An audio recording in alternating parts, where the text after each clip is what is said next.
What to expect in the recruiting process.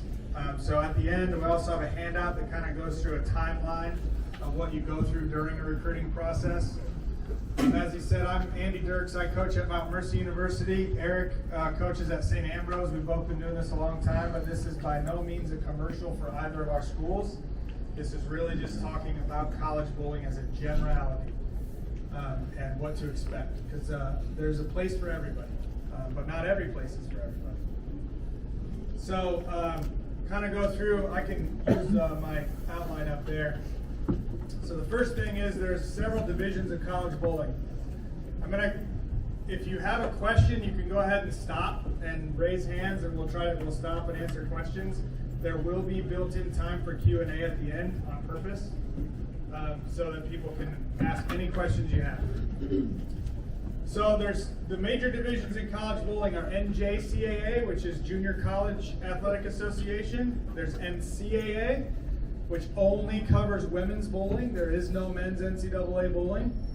Then we have NAIA, which has men's and women's bowling.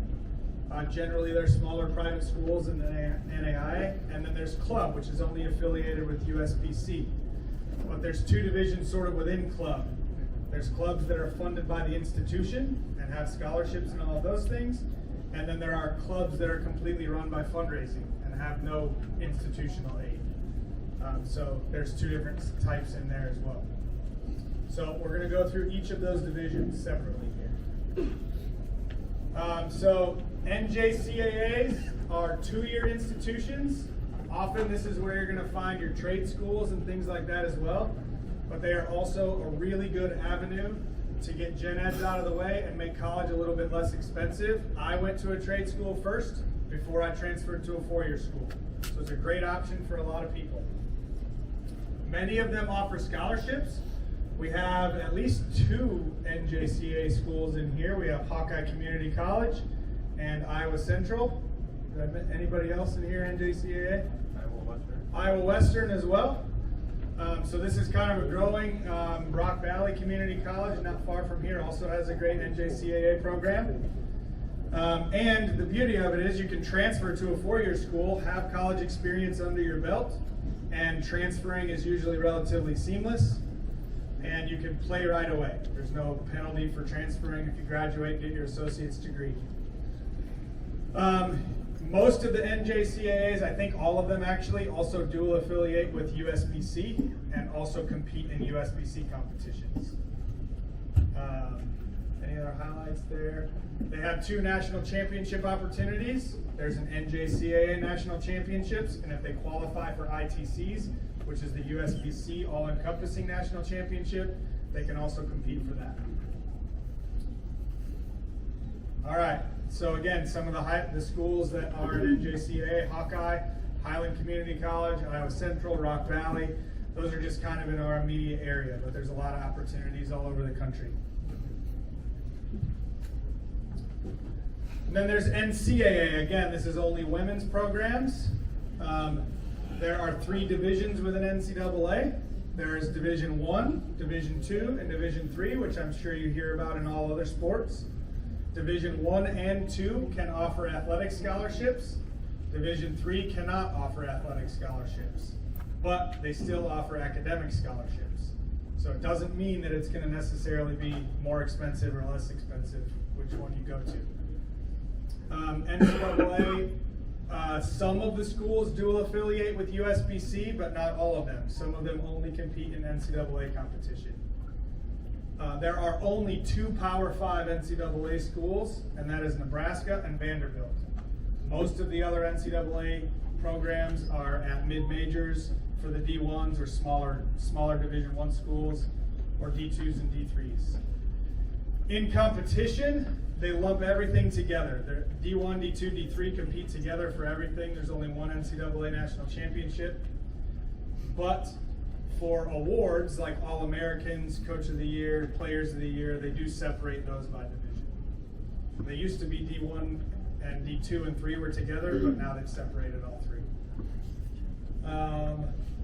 Sometimes there's limitations on smart money with NCAA schools.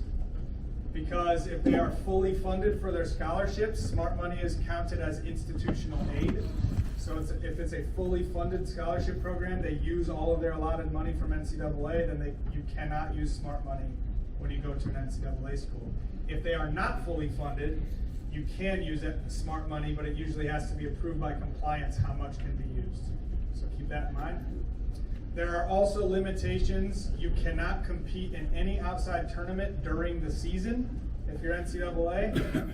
And when you're an adult, you can only win money that is equal to the expenses that it costs you to bowl that tournament. So there's limitations from earnings when you're an NCAA. I think that's everything for that. All right, some of the NCAA schools that people have probably heard about: Arkansas State, Jacksonville State that just won the NCAA championship this year, they're in Alabama. Stephen F. Austin, that's a D1 school. University of Nebraska. McKinney is a D2 school that has a storied history. Maryville University in St. Louis is a D2 school that's done really well. University of Wisconsin-Whitewater is a D3 school that does not have athletic scholarships, but they've done very well because the institution is well supported and the tuition is not that expensive. Okay. Now for NAIA, every NAIA team dual affiliates with USBC. They are generally varsity sports funded by their institutions, and most of them offer scholarships. There are some money-winning limitations in NAIA, where during the academic year, you can only win smart money, you cannot win cash, and that money is limited to $1,000 per event or $1,500 per tournament.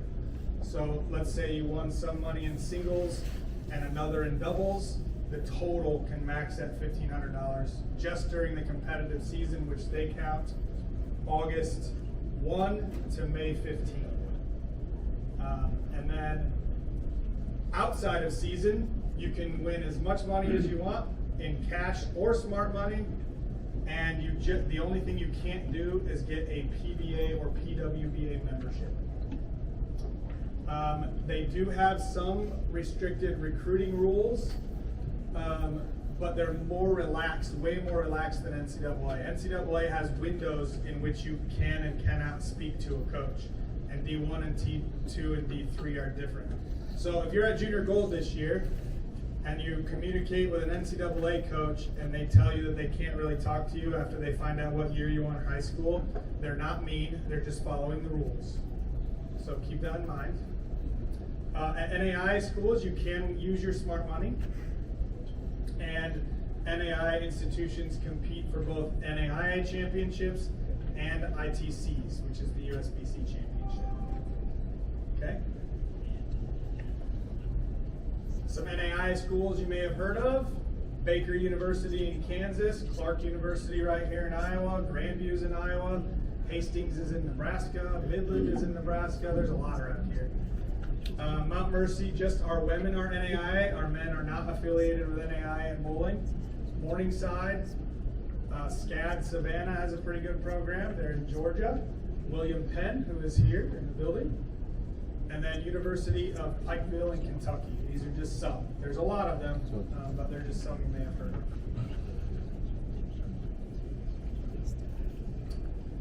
All right. Then we have club teams. I didn't have a slide separate for this, but club teams, there are two types of club teams. Technically, St. Ambrose is a club only because they're not affiliated with NAIA or NCAA or NJCAA. But they are funded by the institution just like every other NAIA team is. They have academic scholarships, athletic scholarships, school pays for the buses and the vans and all that stuff. So that would be considered a funded club. And then there are other clubs that are unfunded clubs, meaning that they don't have scholarship money.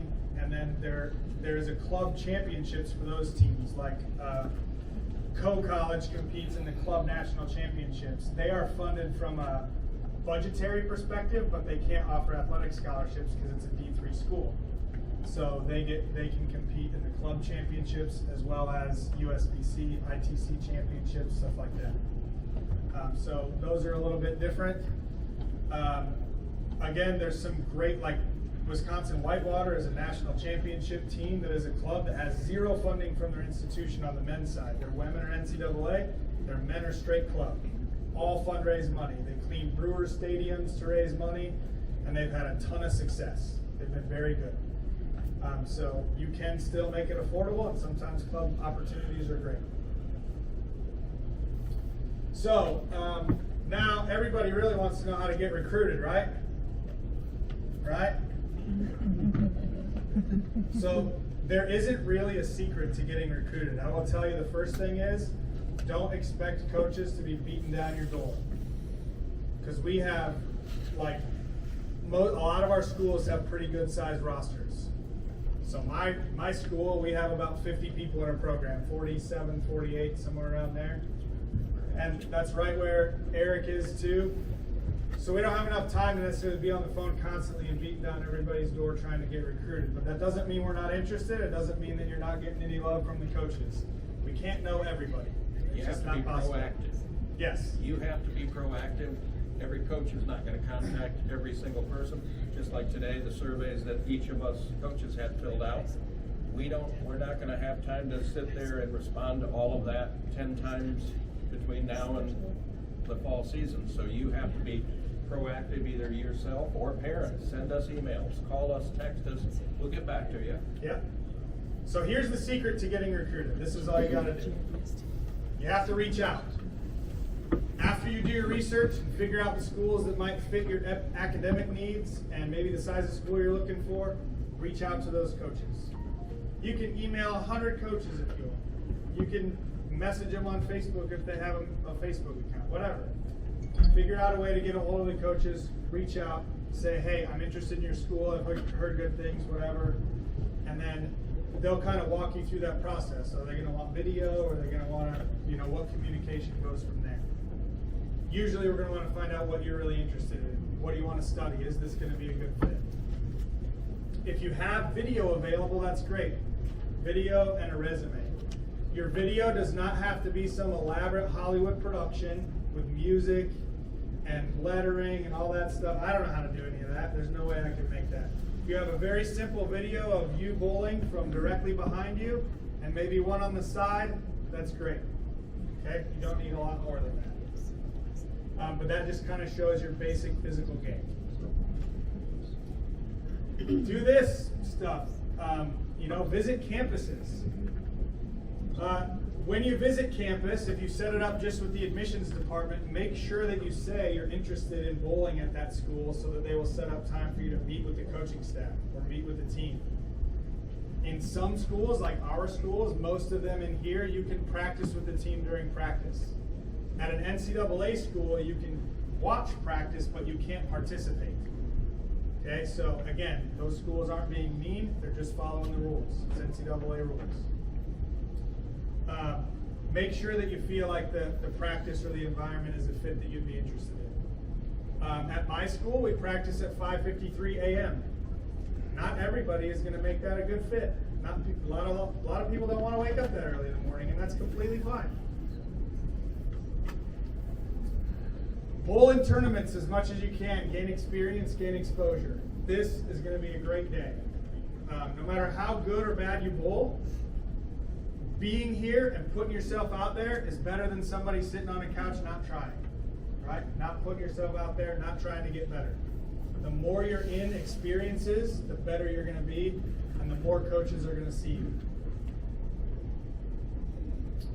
And then gain experience on stuff like this, the hard stuff. Okay, some people are going to be humbled today, that's okay. This isn't a tryout, I want to stress that. You're not trying out for anything. You're not going to make a team because of how you bowl today.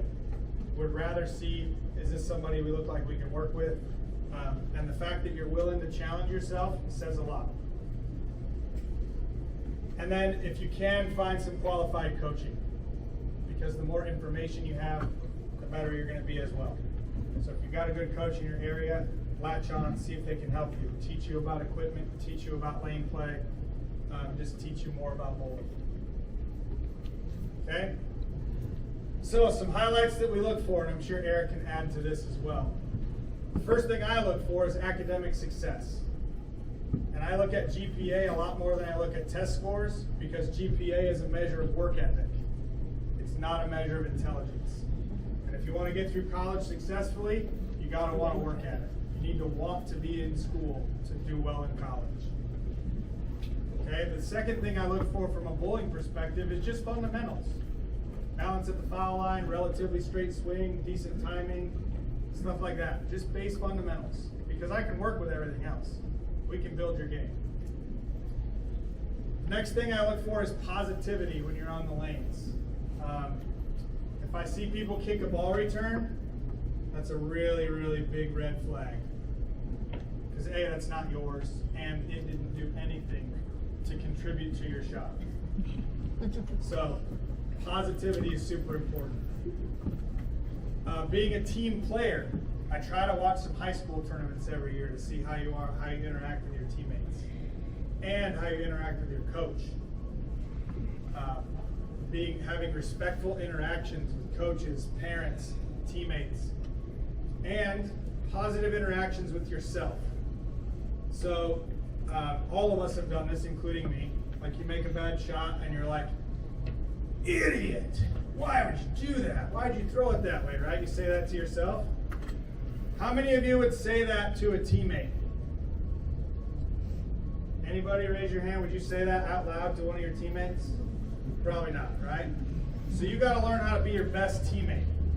Because the more I see positivity and encouragement and stuff like that in yourself, you're probably going to be a pretty good teammate, right? So make sure you think of that. We're all here watching. We're going to watch behavior more than we are watching bowling. And that includes mom and dad. So we watch parent interactions a lot. When I'm at Junior Gold, that's one of the things I'm watching more than I am the kid. Yep. How do the parents react when the kids struggle? Yeah, but I'm in Waterloo. Are they really hard on them? Are they beating down on them, screaming and yelling? It's probably going to be a little bit overly involved when they get to college, and they're probably going to be coaching from the back constantly. We don't need that. We got enough voices down here trying to tell everybody what you're doing. Okay? So be mindful of those interactions. As a parent, I would say that a red flag is if you are more excited than your child is when they win, and more upset when your child is when they lose, you need to let go a little bit. Let them fail, relax, it's okay. The sun will rise tomorrow, it's just bowling. Okay? I want to piggyback on a couple of things that Andy just said. We go to a lot of the big events, Junior Gold and that, and a lot of tournaments, just like today and tomorrow's a tournament. It's not a tryout like Andy said, but everybody here wants to win, wants to bowl well, wants to make the finals. Not everybody's going to. There's only going to be one girl and one guy win this weekend. Doesn't mean you failed if you finished 60th. Doesn't mean that was a failure at all. You learned something. But when we go to the big events, Andy's dead on. We're looking for interaction. That's what I look for. I'm looking for young men and young women that behave themselves, how they carry themselves. Are they professional in how they act? Not necessarily whether they shot 230 or not, but how they act, how they interact with their coaches or their parents or their friends or the people on their same pair of lanes. And it's going to be the same this weekend. We want to see people that are encouraging. I've lost my temper in college tournaments, and I guarantee Andy has too. That's part of being a competitor. But boy, there are some people that lose their temper all the time. And boy, when you try to fit that in the team atmosphere, that could be a problem. Now, at you guys' age, I know how I was. I had as bad a temper as anybody. You mature, you get older, you get better at that. Just because you do hit a ball return once doesn't mean you're the devil. But you get over that in a hurry. One thing, I've been around college bowling and high school bowling for many, many, many years, and scholarship bowling, and that the behavior of kids has gotten so much better in the last 10 to 15 years. 15 years ago, somebody kicked a ball return, then somebody else kicked one, then somebody else. Well, now everybody knows that's not acceptable behavior, so there's very little of it. You're never going to get rid of it because it's always, people are competitors. But when we go to tournaments and showcases like this, we're looking not just the scores that you bowl. We're looking at how you carry yourself, how you talk to mom and dad when you just shot 130, or how mom and dad talk to you when you just shot 130. So just to piggyback off what Andy said, you know, we're watching a lot more than just watching that ball go down the lane, and every college coach can tell you the same thing. All right, so now you have to find a place that fits you. And this is really, really important. That's why this is not a commercial for Mount Mercy or St. Ambrose or any specific school in here. Because you have to find the school that fits you. The first thing you want to find is an academic fit. Never change your desired area of study because you want to bowl at a specific school. It is really hard to make money in bowling. Nobody goes out there and becomes a millionaire throwing bowling balls down the lane, right? So your goal should be to get a job that pays you well enough so that you can afford to bowl whatever you want the rest of your life. That's the advice I gave my own kids. That's your goal. Okay, so academic fit's really important. Do they have your area of study? If you change your mind, do they have maybe your second or third choice of study? Because newsflash, people change their minds. You get, like, a lot of times you have just this really inspirational teacher in high school that made you really interested in this subject, and then you get to doing it in college, and you're like, yeah, this is not what I want to do. And you change your mind, and that's completely fine. You don't have to have your whole life figured out when you're 17, 18 years old. So, does the school have other options that maybe were your second and third choices if you decide to change your mind? Don't pigeonhole yourself there. Does the school have a good academic reputation in the areas of study you're looking at? Not just offer it, but do they have success of people who leave the school in that area of study? So there are things that we offer that I would even admit that we're probably not the strongest in that area. I can tell you the areas we're really strong in, and we're going to advertise those, but we're not strong in everything, and that's true for all schools. Then does it have a personal fit? Personal fit meaning, is it in the size of community you want to be in? Is the campus size what you want? Some people want a really, really big school and want that like college town experience. You have to know that about yourself. So I think you should visit schools of varying size. Some people really want a small, intimate community in a smaller school. That's cool too. Some people want somewhere in the middle. So make sure that the personal fit is good too. Do you see yourself being happy in this institution? Then a financial fit. This obviously matters. I don't think that anybody should try to go into, $150,000 in debt for a 4-year degree. If you don't have a lot of savings built up to pay for college, you got to think about that. What are the scholarship opportunities like? Can I afford this? And then also, is the area of study I'm going in going to give me the financial means to pay that debt back? Right? There are certain areas of study that don't pay as well when you leave college. There are other areas of study that are very lucrative. So think about that when you're thinking about what you're doing too. A little bit of debt for a program that's going to end up paying you higher is not necessarily a bad thing. But if you're going to make $30,000 a year when you graduate, you probably should think about how much debt you're going to be in. So really, really think about all of it. I will also say that very, very few private schools like ours, nobody pays sticker price. The sticker price is always like, there's no way I can afford that. Nobody ever pays sticker price. Everybody gets discounts. So, and that's the other thing you have to think about with scholarships. It's just a discount rate, right? Some colleges package their scholarships more academic heavy. Some have a little bit more freedom with their athletic money. And so if school A offers you $15,000 for bowling and $7,000 for academic, and school B offers you $7,000 for bowling and $15,000 for academic, it doesn't mean that the school that offered you more bowling money thinks you're more valuable as a bowler. That's just how that school packages their discounts. But at the end of the day, it's just a discount rate. Okay, so don't get too hung up on what number is what. Look at what you're going to pay when you're done. That's what matters. All right. There are costs that are direct costs, and then there are costs that are indirect costs, sort of. Like, so you have to think, are you going to live on campus? What meal plan are you going to get? There's all kinds of other stuff to add into those costs. Do you have to pay for parking? Do you have to pay for laundry? Do you have to pay for, how much are books? So look at kind of the whole package and ask those questions when you're on your visits.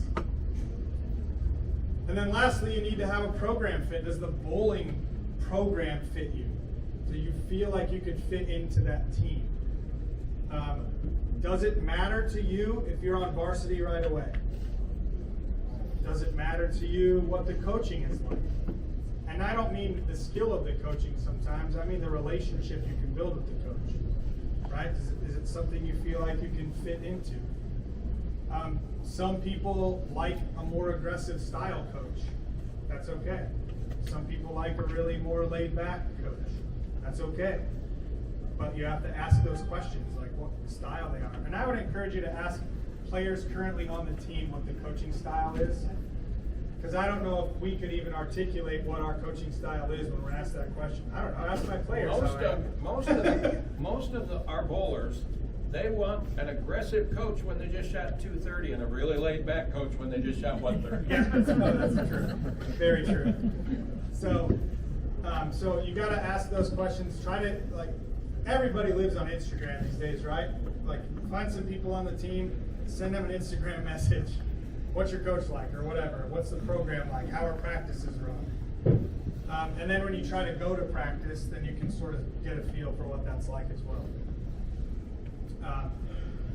I would say too, when you talk about JV varsity, where you feel like you sit on the team, I would say try to ask the coach to be honest with you about where they see you fitting in the team. Are you seen probably as somebody who's going to start on JV? What's your potential? There's no right or wrong answer. It's not wrong if you want to be a starter right away. I will say it's the better the teams have gotten, the less likely freshmen are starting in college. There are some obviously generational talents that are definitely going to do that, but it's getting less and less common. Our rosters are getting better. College bowling is getting better. What you guys know today compared to what I knew when I was your age is light years different.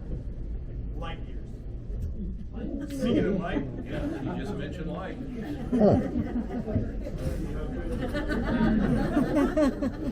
just had a little reboot there. No better way to emphasize that point. It's just like, if it doesn't work, turn it off, turn it back on, see if it works. I don't remember where we're at now. Yeah. What's my next slide? Is my computer on up there? What's the next slide, Joe? Financial aid and gain. All right, yeah, financial aid. We got to talk a little bit about financial aid. Has everybody heard of this awesome thing called FAFSA? Everybody says FAFSA, but it's actually FAFSA, which is really hard to say. So this year that's been kind of a mess. Hopefully next year will be a little bit smoother. They completely changed how they figure everything. So it opened a lot later than they anticipated. They're still just getting packages out right now for people coming into college this year, which is really challenging. But the good news is they're giving more people Pell Grant, like people are getting more financial aid than they used to because the income levels have gone up. So when you think about the financial aid game, the first thing that's going to be financial aid is institutional aid. What aid will the institution give you, from athletic to academic to grants? There's some of our programs that have program-specific scholarships, and I'm sure every school has that stuff, sponsored by some company or whatever. And then there's also other financial aid that you can qualify for. In Iowa, if you're an Iowa resident and you go to a private school in Iowa, there's a thing called the Iowa Tuition Grant, which helps bridge the gap between in-state tuition costs and private school tuition costs. And it ends up often making private schools cheaper. And the income doesn't have to be low income to qualify either. There's a reasonably decent incomes that still can qualify for some Iowa tuition grant. Same with Pell Grants. If you are a USBC youth bowler and you happen to qualify for any Pell, SMART has had a program the last couple of years that they have to use up some of their surplus, and they will match your Pell Grant. All you have to do is apply. So if you qualify for $6,500 in Pell Grant, Smart Money will just deposit $6,500 into your account that you can use to pay for college. It's awesome. So that's a great program to look into. If you bowl tournaments like this, you can earn Smart Money. And most colleges, you can use that Smart Money toward your education. So financial aid can come in a lot of different forms. And then I would say another one of the biggest ways to get financial aid is to apply for scholarships.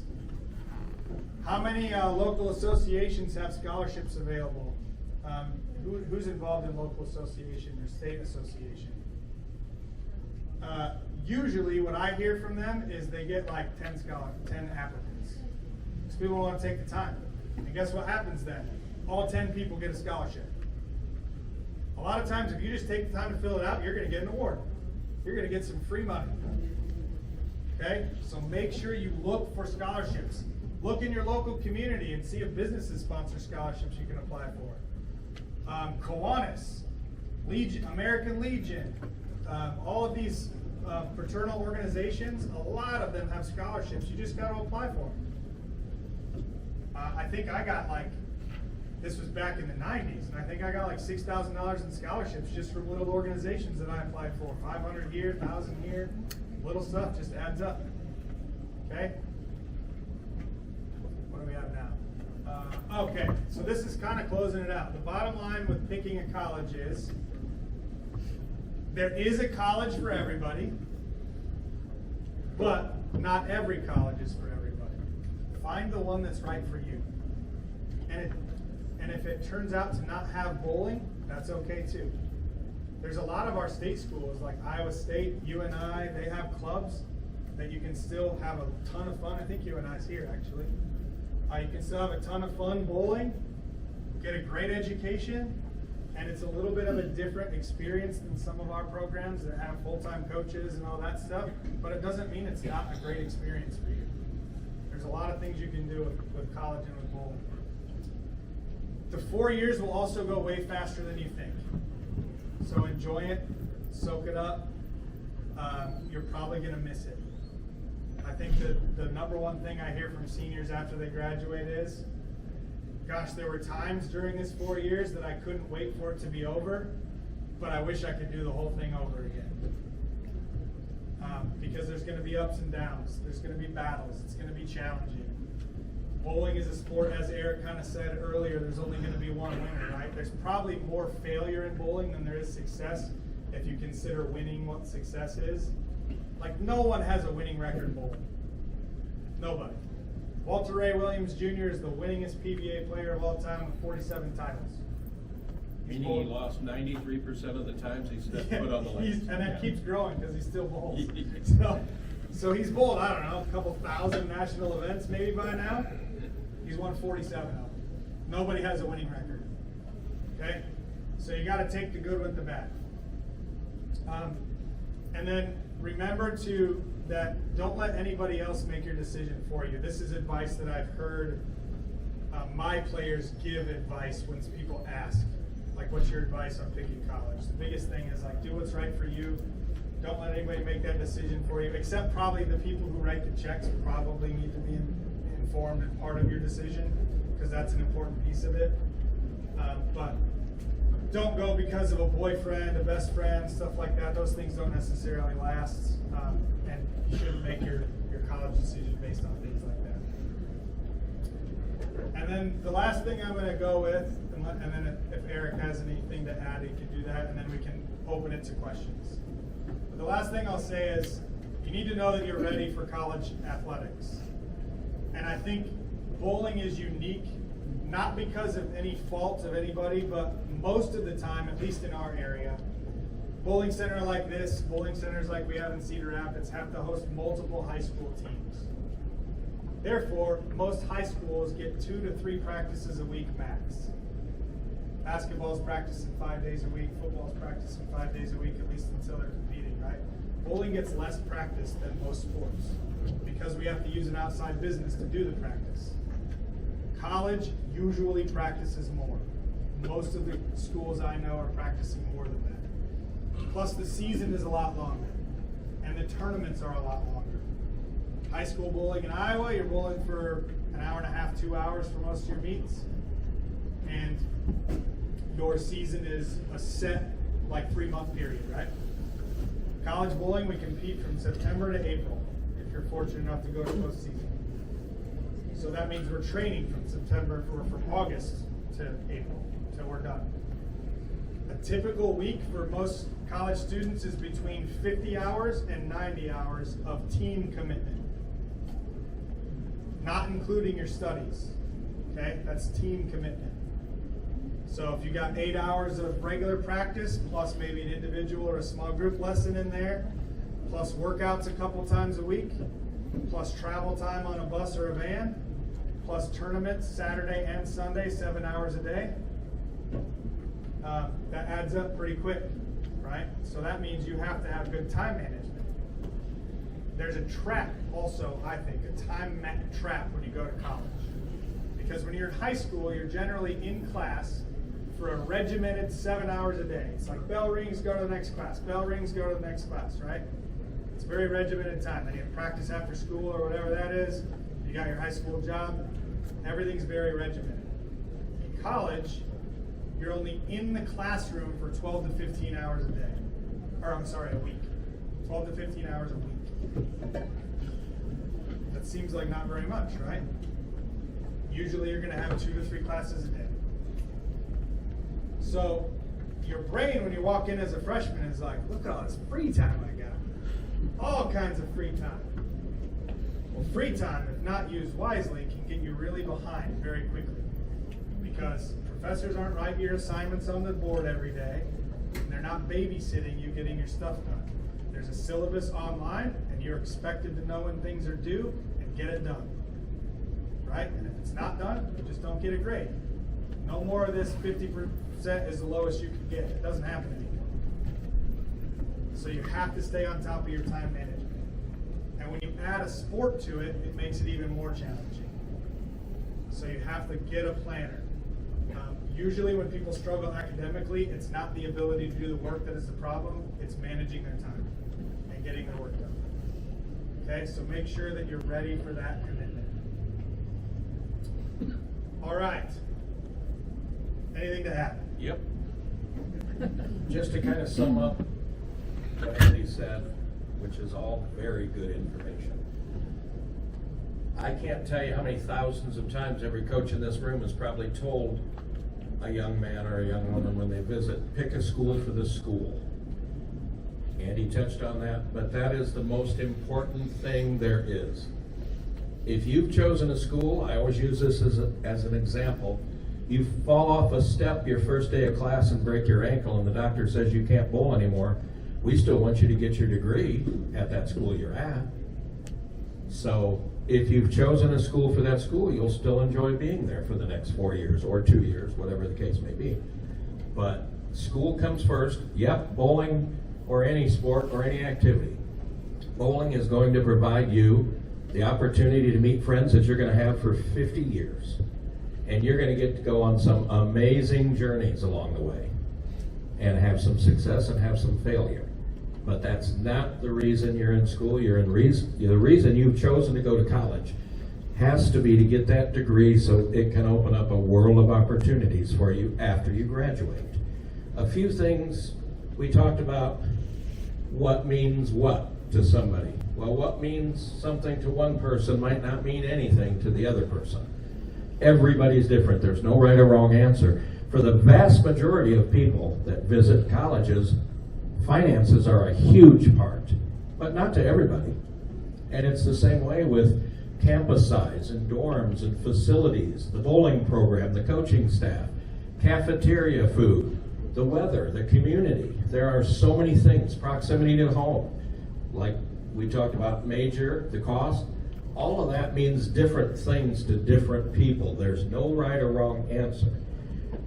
One big piece of advice, and I always tell everybody this that visits, visit several schools. 2 to 3 seems to be the norm, but we had a young lady that told me she visited 16 schools. It's different for everybody. Every school you visit is going to have some things you fall in love with and some things that are just okay. Then, when you're ready to make your decision, way more often than not, you're going to make the right choice. You're going to get that personal and professional fit within the school and within the bowling program and within the athletic department, within the community.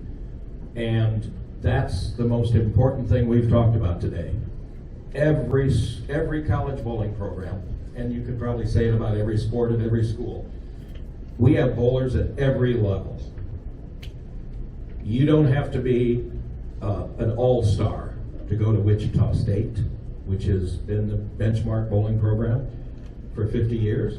They have bowlers there that average 140. They're there to get an education and to enjoy the bowling program. So just because you don't win a lot of tournaments doesn't mean a lot of very good schools are not going to be interested in you. So keep that in mind as well. So I guess with that, we'll open it up for questions. Any questions for either one of us? One thing when we're done here, I have a handout that kind of goes through the timeline of the recruiting process. So it kind of walk through kind of how things go. The one thing I would stress is that timeline is different for everybody. I didn't put a when you should do this because I've had people go through this timeline in 2 weeks, and I've had people start coming to look at colleges their sophomore year and take until their senior year to decide. So the timeline is kind of up to where you are in your life. But yes, any questions? So we have some kids here that are obviously a wide range of ages. Kids that are 13, 14, 15 years old. What should they be getting out of these interactions with the coaches? I think the biggest thing you take out of that age is just talking to strangers. I mean that. Just getting used to talking to adults that you don't know and asking questions and being articulate and learning information. That is probably the biggest experience you can gain out of it. Because then you're going to be more confident talking to coaches the older you get. Obviously, you're going to learn what colleges have bowling. But if you have your whole life figured out at 14, wow. I didn't figure out what I want to do for a living until I was 35. So I haven't figured it out yet. So I think you gotta, those are the experiences you can gain. It's still a great experience to go talk to coaches and just learn more. College bowling is really, really special. Like I said, there's so many upsides, and there is going to be some downside to it. If you think you're going to come in and everything's going to be sunshine and lollipops for 4 years, and that's in anything in life. Everybody that here has a full-time job every day doesn't go, according to plan. So when you go to college, when you pick a school, expect that there's going to be some transitional issues along the way. A lot of kids early, when they pick a school, that first couple months, that first month or so, there's a lot of people that are homesick. You're in a different environment. You meet new teammates, new roommates, new people at school that you've never met before. It's all new. You're in a totally different environment. It takes some getting used to. But boy, the rewards at the end of those 4 years that makes the whole journey worth it. Anybody else have any other questions? What about equipment? So Great question. I Great know- question. I know, Like how much or what? yeah, on average, how much equipment is a student required to have? Are they supposed to supply their own equipment? And do the vast majority of programs require you to have a certain brand of equipment, or do you have some flexibility? Most schools are sponsored, most schools are sponsored by a brand. But most schools, some are, but most schools are not exclusive to that brand. So like for us, we're Storm, and we're not exclusive Storm, so kids can throw whatever they want. It's just for our contract, when we go to Tier 1 events, 50% of our equipment has to be Storm, Roto Grip, or Global 900. Now that doesn't mean each person, but that if we have 40 bowling balls among our varsity or JV roster, 20 of those have to be Storm, Global, or Roto Grip. The other part of that you asked is mandatory amount of equipment. I've had kids come in and bring 50 bowling balls with them. And I've had other kids bring 3. One thing's for sure, regardless of whether you bring 3 or whether you bring 50, when you get to college, you're going to have more because of the conditions that we bowl on. So does that kind of answer your question there? Kind of. Did we miss something? It's usually on the athlete to, Oh, yes, yeah. There are a few, like, I think NCAA schools, I think some of those provide equipment, and there may be some other schools. So I don't think there's a generic answer to that, it's different on where you go. But most schools, you bring your own equipment, and like our contract, we get bowling balls, so each bowler gets one, but, you know, we don't give 10 bowling balls to each person. But that's different at every school. Yeah, I was just gonna say that, it's super different. But to add to that though, every college bowling program gets equipment discounts from every manufacturer. So it's still cheaper than you'll ever have equipment in your whole life. The most expensive bowling ball you can purchase from Storm is $120 as a college student. If you're a sponsored team, you get free shipping as well. So that's a big bonus. Some of the Brunswick balls are even cheaper than that. So, but usually there's shipping involved if you're not sponsored. Those are just kind of other perks that come with being sponsored. And again, as you said, if you're sponsored, sometimes there's a budget of bowling balls that are allotted to the team, and then every school distributes that in different ways. So that's just something to ask during visits. And yes, there are some NCAA programs that provide everything, no cost, but not a ton. Anyone else? How do you see transfers have an effect on maybe some of the kids that are, I just know that that's kind of a new thing now. Have you been in a situation where you maybe had an eye on a kid and then due to transfers, maybe that spot disappeared or that type of stuff? So I would say two things. Yes, transfers have maybe increased a little since they took away the year sit out. So this last year was the first year that you didn't have to sit out a year if you transfer to school without graduation. So the portal has grown a little bit with that, but I don't think it's impacted bowling anything like it has in football, basketball, and some of the sports you're always hearing about. And that's largely because NIL money isn't a thing, right? So they're usually chasing a paycheck. And the thing that people don't talk about, even at those levels with the transfer portal, is that last year at the Division I level, there were like almost 1,200 football players in the transfer portal. Just D1. Only about 700 of them found a new home. And the rest of them might have taken a gamble thinking I'm going to get a payout or get a better situation, and they just lost a scholarship and they lost a place to play. Because a lot of schools, if you go in the portal, bye-bye. Because they have to plan on that replacement. So I think you got to be a little bit cautionary about the transfer portal, but I will say that I still want people to be happy. So I have a young man transferring from my school to his school this summer, and I think it's great for him. I think it's going to be a great opportunity. There's no ill will. Sometimes, again, you need to find the right fit for you, and sometimes that first pick isn't the right fit for you. And that's completely It's not about okay. Andy or me or our school, it's about the young man. Yeah, and I Where they're gonna be want the everybody to happiest. find the right place for them, and that's the bottom line. So if somebody comes to me and says I'm going to transfer, then I'm going to help them find the right one. But as you said, have you had an eye on a high school kid maybe, and then that spot is lost? That hasn't been my experience. If there's somebody I've had my eye on as a high school student, I am personally more apt to go after that high school kid than I am the transfer portal. Because a lot, not all, but a lot of transfers come with baggage. So that's. What about junior college to four-year transfer? Oh, that happens more often actually, and then obviously we're less hesitant because they're not leaving because of any interpersonal thing. I know I'm getting a kid with some experience. He's bowled in college bowling. He's seen the environment. He knows what the team environment's like. So we have currently two JUCO transfers on the team, and probably that's going to grow. And I think that's because our JUCOs that are in here have just gotten better. There's better coaching now at the JUCO level than there used to be. They're more competitive. They're learning about bowling. So I know that I'm going to get somebody that has a little bit of knowledge. And another thing is those coaches at your junior college level, they want to help their bowlers or their athletes get the right fit for their next 2 years of their career. So that helps prepare them as well.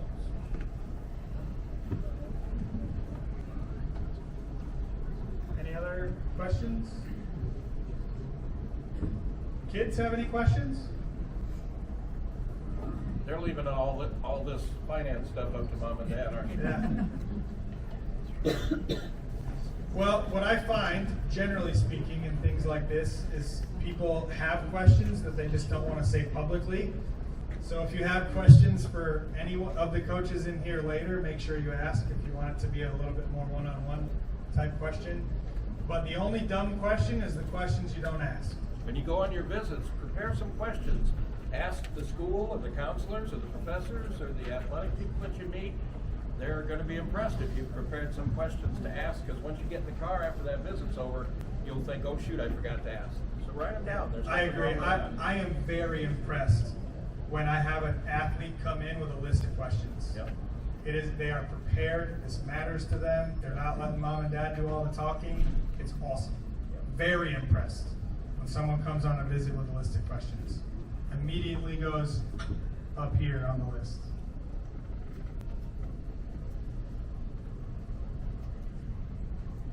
Anyone else? All right. Oh, Can I just reiterate something that you guys Yeah. touched on? I'm going to start asking you that one. Just, they talked about the college experience and how you end up developing friends from life, or for life. In my college days, I met Brandon. He was in high school. He used to come over to the university and bowl with us. So that was quite a few years ago, and now Brandon and I are bowling nationals together, and we've been friends for the last 40 years. One of my teammates is one of the Team USA coaches with Andy. So that becomes a real small world. I was He's one bowling of my best friends. I love Mike. Yeah, Mike Shady is a great guy. You probably all know of him. He'll be down here for a camp in end of July.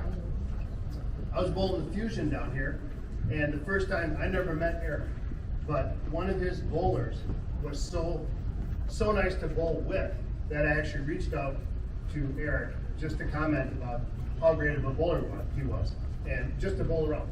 And that just talks about having that attitude on the lanes that people are watching. And I don't normally reach out to tell people that, but it was just such an impressive kid set to bowl with that I just had to reach out. People are always watching you on the lanes. You're almost like always being interviewed when from these coaches when they see you bowl. The kicking, the attitude. A lot of it is just the lack of drama. You don't need to be a drama queen on the lanes, in my opinion. That sometimes adds up. But I just wanted to mention those things. Your friends that you're going to meet in college. I traveled. I bowled the senior masters 2 weeks ago. I traveled with one of my college teammates. We drove out there in his motorhome. It's just amazing the friends that you're going to meet in college, the relationships that develop will be for your whole life. Yeah, the majority of people in my phone are people I've bowled against or bowled with, or fellow coaches, or kids that I've coached. Probably 90% or more people in my phone I've met through the sport of bowling.